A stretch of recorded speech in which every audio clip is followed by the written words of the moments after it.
हाँ मुझे पता है मैं बहुत लेट हूँ टेनेट के रिव्यू के लिए, पर मैं क्या ही करता। इस फिल्म को समझने के लिए मुझे इस फिल्म को कई बार देखना पड़ा है, बस कुछ सीनों को समझने के लिए। ओके, पूरी फिल्म नहीं। पर क्या इस फिल्म को देखना चाहिए? यार मैं भी क्या ही बोल रहा हूँ। क्रिस्टोफर नोलन की फिल्म ऑब्वियसली दिमाग उड़ा देने वाली तो होगी, साथ ही में स्टोरी और कास्टिंग दमदार होगी, जो ऑनेस्टली ये फिल्म है। पर फिर भी इस फिल्म को देखते टाइम वो मजा नहीं आया जो क्रिस्टोफर नोलन के बाकी फिल्मों को देखकर आता है।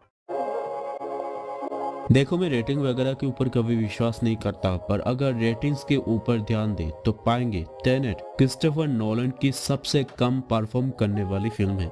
अब देखो आमतौर पर हर एक टाइम टेबल फिल्में काफी कंफ्यूजिंग होती है, क्योंकि ऐसे फिल्मों में जितने भी कैरेक्टर वक्त के पीछे या आगे जाते हैं उनकी एक अलग ही स्टोरी लाइन चलती है।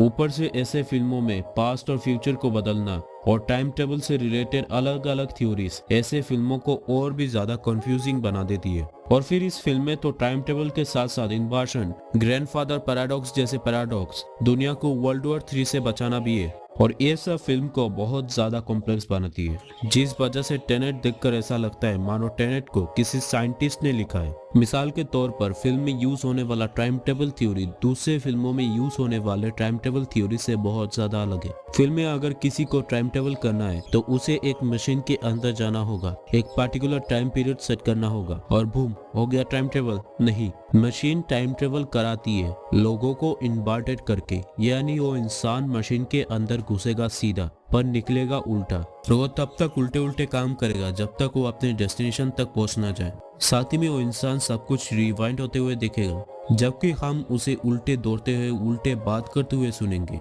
इवन फिल्म में 2-3 ऐसे सीन है जहाँ सेम कैरेक्टर का एक वर्जन इन्वर्टेड है तो दूसरा वर्जन नॉर्मल है, और दोनों एक जगह जाकर क्रॉस करते हैं, जो फिल्म को विजुअली कमाल बनाती है। फिल्म देखते वक्त मैं यही सोच रहा था कि आखिर इस फिल्म को कैसे एडिट किया होगा। एडिट तो छोड़ो, इसे सोचा कैसे होगा। पर मूवी इतनी इंटेलिजेंट होने के बाद भी इस फिल्म में कुछ मेजर खामियां हैं, जैसे फिल्म का फास्ट फेज। मूवी के स्टार्टिंग में ही एक्शन है, पर वो एक्शन इतना कॉम्प्लिकेटेड है कि मुझे सिर्फ इस नॉर्मल सीन को समझने के लिए फिल्म को कई बार देखना पड़ा है। नॉलन की बैट ट्रायलॉजी और डनक्रिक में लगभग स्टार्टिंग में ही एक्शन था, पर इन दोनों मूवी में स्टार्टिंग में ही समझ में आ गया था कि क्या माहौल है, कौन मास्टरमाइंड है और कौन मरेगा। पर इस फिल्म को कई मिनट लगते हैं सिर्फ ये चीज समझाने के लिए कि आखिर उस स्टार्टिंग वाले सीन का महत्व क्या था। डायरेक्टर ने इतने मुश्किल कॉन्सेप्ट को इतना फास्ट दिखाया कि मुझे नहीं लगता सबको ये फिल्म समझ में आई होगी। इवन 5 सालों तक साइंस के दुनिया में घूमने के बाद भी मुझे इस फिल्म को कई बार देखना पड़ा है,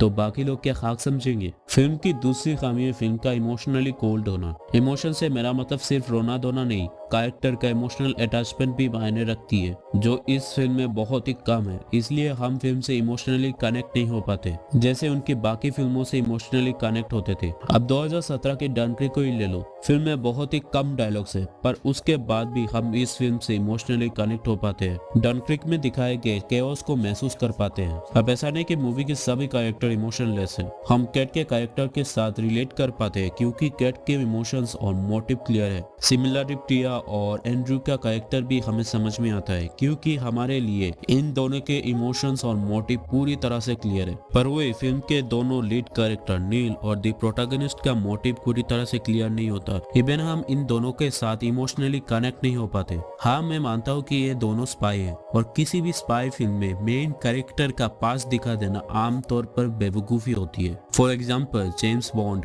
इथन, जैसन, पर हम तब भी इनकी बैक स्टोरी को काइंड ऑफ प्रेडिक्ट कर पाते हैं। पर इस मामले में ऑडियंस को एकदम लास्ट में पता चलता है कि नील और स्पेशली द प्रोटैगनिस्ट है कौन, पर तब भी हम इन महाशय का नाम तक नहीं जान पाते। इवन मूवी में हम जितना जानते हैं उतना द प्रोटैगनिस्ट जानता है, और जैसे जैसे मूवी आगे बढ़ती जाती है वैसे वैसे हम और द प्रोटैगनिस्ट एक साथ फिल्म में दिखाए गए टाइम टेबल के कॉन्सेप्ट को समझते जाते हैं। देखो ये फिल्म यकीनन क्वांटम फिजिक्स, पैराडॉक्स, विजुअलाइजेशन के लेवल में 10 आउट ऑफ 10 है, इसमें कोई शक नहीं है। पर मूवी कैरेक्टर की इमोशन को ठीक से दिखा नहीं पाती। कोई सी भी मूवी कैसी भी बनी हो, सबसे ज्यादा मायने रखती है ऑडियंस एंगेजमेंट। मूवी एक आर्टवर्क है और हम मूवी नामक आर्टवर्क के जरिए साइंस को समझने समझने की कोशिश करते हैं, क्योंकि इससे साइंस दिमाग में अच्छी तरह से घुसता है और मजा भी आता है। नोलन दुनिया के उन कुछ गिने चुने मूवी डायरेक्टर में से एक है जिन्होंने आज तक एक भी मूवी फ्लॉप नहीं दी है। इवन ये फिल्म जिसमें कुछ मेजर खामियां हैं, इस फिल्म को भी 7.7 की IMDb रेटिंग मिली हुई है। नोलन की किसी भी फिल्मों को देखो, वो फिल्में हमेशा से हमारे दिमाग को हिला देने वाली फिल्में रही है, जिनमें 2020 की टेनेट भी शामिल है। क्रिस्टोफर नोलन की फिल्में अपने technical aspect, science, beyond imagination thinking, modern new age cinematography और डिटेलिंग को लेकर कमाल होगी, जो ये फिल्म है भी। अब ये बात भी है कि हम क्रिस्टोफर नोलन की फिल्मों से टेरेंटिनो और मार्टिन स्कॉर्सेसी वाली फीलिंग नहीं पा सकते। कुछ मेजर खामियों को अगर हम एकदम नजरअंदाज कर दें तो ये एक मस्ट वॉच फिल्म है क्रिस्टोफर नोलन की खतरनाक डायरेक्शन और विजुअली ऑसम सिनेमेटोग्राफी के लिए, और मैं पर्सनली रिकमेंड करूंगा आपको ये फिल्म देखने के लिए। अगर मेरा रिव्यू पसंद आया है तो लाइक कर दो वीडियो को, और नए हो तो चैनल को सब्सक्राइब जरूर कर देना। मैं मिलता हूँ आप लोगों से एक और वीडियो में। Bye bye.